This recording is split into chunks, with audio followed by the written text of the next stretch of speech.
Emmanuel Macron et ses homologues les poignardaient dans le dos en accordant une aide de 50 milliards d'euros à l'Ukraine, dont 8 financés par la France. 50 milliards.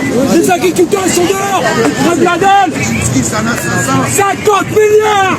À la question que je me pose, est-ce qu'on est dirigé par des incompétents? Ou est-ce qu'ils nous méprisent réellement, totalement?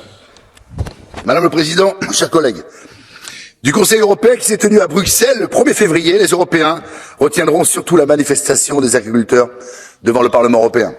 Ils retiendront que pendant que les agriculteurs européens criaient leur colère légitime, Emmanuel Macron et ses homologues les poignardaient dans le dos en accordant une aide de 50 milliards d'euros à l'Ukraine, dont 8 financés par la France, alors que nos paysans en auraient bien besoin.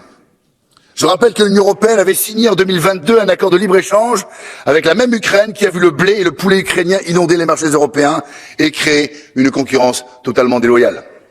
Et ceux qui profitent de ces aides, hélas, ce sont moins les Ukrainiens qu'une poignée d'oligarques qui monopolisent le commerce agricole de l'Ukraine et de corrompus qui ont déjà détourné des dizaines de millions d'euros. Le 1er février, le Conseil européen a sacrifié nos paysans sur l'autel du libre-échange.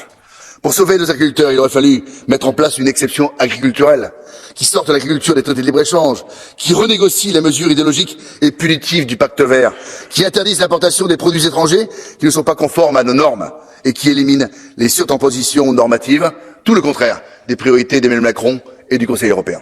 Je vous remercie.